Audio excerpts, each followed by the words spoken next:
I want to ask you about January 6, 2021. After you rallied your supporters that day, as president, you swore an oath to, quote, preserve, protect, and defend, unquote, the Constitution. 3 hours watching, begging, being begged by his vice president to do something, to call for a stop, to end it.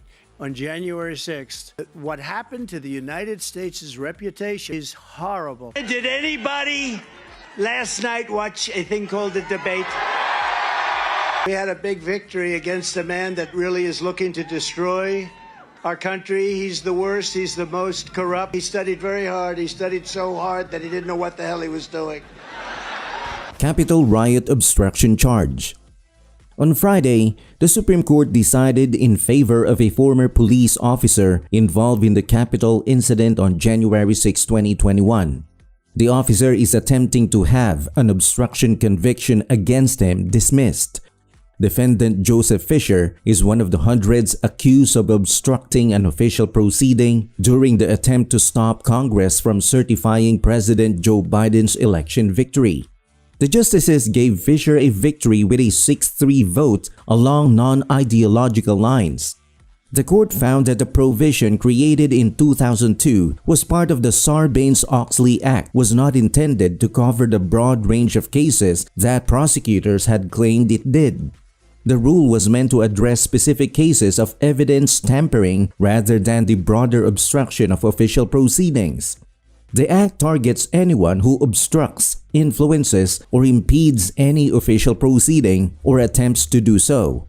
However, the court found that the statute's previous clause about deleting or modifying records limits the provision's applications. The court returned the matter to lower courts to continue the discussion on whether the Justice Department may still prosecute Fisher based on this revised legal understanding. Attorney General Merrick Garland expressed disappointment with the decision in a statement. He emphasized that the ruling would not affect the majority of the Justice Department's cases. Garland stated, "The decision limits an important federal statute that department has sought to use to ensure that those most responsible for that attack face appropriate consequences." In contrast, Trump applauded the ruling. He said the Supreme Court did the right thing in Fisher's case. Trump commented, "They have been anticipating this choice for a while. That was a fantastic response, and they had been waiting a long time." He made these remarks at a rally in Chesapeake, Virginia on Friday, calling it a great thing for people who have been so horribly treated. Prosecutors claimed that Fisher joined the throng breaking into the Capitol from the east side on January 6, 2021.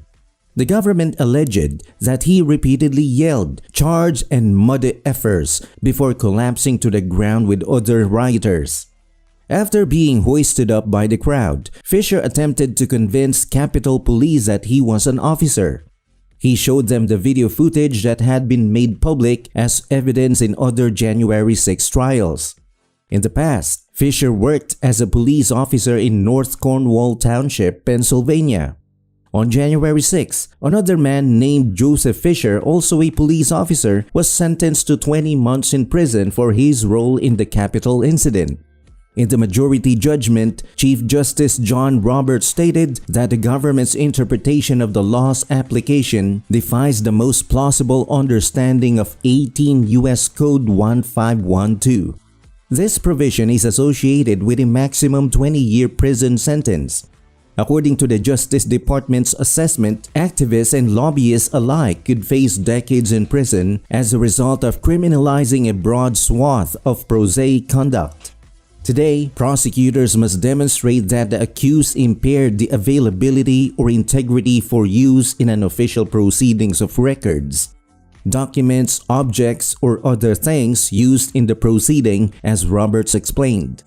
Justice Ketanji Brown Jackson, a liberal, and 4 other conservatives joined Roberts in the majority. Conservative Amy Coney Barrett dissented with the other 2 liberal justices. In her separate opinion, Jackson noted that Fisher's actions might still fall under the more restrictive legal interpretation. She pointed out that Fisher plainly used certain records, documents, or objects, including among others, those relating to the electoral votes themselves during the January 6 joint session of Congress. Barrett argued that since the joint session was acknowledged as an official procedure, Fisher's prosecution seems open and shut. She criticized the majority for rejecting the prosecution, saying they simply cannot believe that Congress meant what it said when drafting a law with broad protection for a wide range of behaviors. In her opinion, the court's decision failed to respect the political branch's prerogatives. Trump's case might not be impacted by the decision. The prosecution stated that a more restrictive interpretation of the legislation would still apply to Trump's actions even if Fisher prevails. The Supreme Court case only addressed one of the 7 criminal counts Fisher faces. The other charges, including assaulting a police officer and accessing a restricted building, will remain even if the obstruction charge is eventually dropped. The conservative majority court, with a 6-3 ruling, has previously expressed skepticism towards prosecutors' claims of expansive interpretations of criminal laws. Trump faces 4 counts in his election meddling case, including 1 count of impeding an official procedure and another count of conspiring to do so. The Supreme Court is currently debating Trump's assertion of presidential immunity in a separate case related to election meddling. The decision will also impact whether all of the accusations against him remain pending for trial. One of more than 1,400 January 6 cases, the Fisher ruling could affect 247 cases. However, only 52 of these cases have the Fisher ruling as the sole charge. Of those 52 defendants, only 27 are currently serving their sentences. On Wednesday, Benjamin Martin, a defendant from January 6, was found guilty of several counts. These counts include misdemeanor and felony civil disorder, as well as obstruction of an official proceedings. Judges have recently considered the Fisher ruling when making sentencing decisions. Even if the Supreme Court had ruled differently in the Fisher case, the defendants' admission on the record showed that they would have reached the same conclusion if found guilty of another offense, such as attacking an officer. Where he goes after his political opponent because he can't beat him fair and square, peacefully and patriotically. On tape to her daughter, who's a documentary filmmaker, they say, I could see what was happening. Everybody was saying they're going to be there on January 6th. They're going to be there. And I said, they ought to have some National Guard or whatever. She turned it down. And it was the same day she said, I take full responsibility for January 6th. Doubts about the case.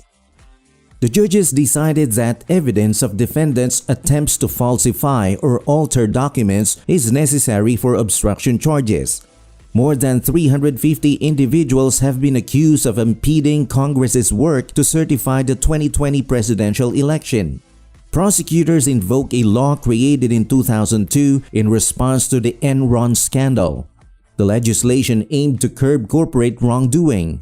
Under the Sarbanes-Oxley Act, anyone who alters, destroys, mutilates, or conceals a record, document, or other object faces criminal penalties. Another section of the Act covers those who otherwise obstruct, influence, or impede any official proceedings. The Justice Department argued that a broad reading of the statute should apply to those who stormed the Capitol building on January 6, 2021 in an effort to keep Trump in office. However, the Supreme Court decided in a 6-3 ruling that the legislation should apply only to defendants who tampered with documents. The court's decision went beyond its usual ideological boundaries and interpreted the statute narrowly. This decision has excited Donald Trump supporters.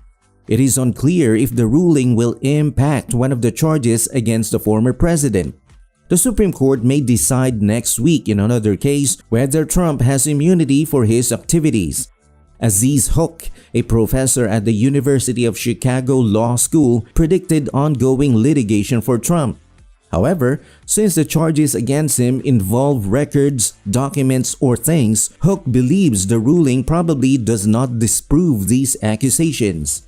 In addition, Special Counsel Jack Smith has accused Trump of 2 more offenses related to his efforts to overturn the 2020 election results. Trump faces charges of conspiring to defraud the U.S. and conspiring to violate individuals' rights. Regardless of the outcome of the obstruction case, these charges will proceed. The special prosecutor has a clear timeline to meet. If Trump wins the election in November, he could fire Mr. Smith and end the federal lawsuit. The Sarbanes-Oxley Act was among the statutes used against those who invaded the Capitol in January 2021. Attorney General Merrick Garland stated that about 25% of the defendants in the Capitol riot case were prosecuted under this statute and each face additional charges.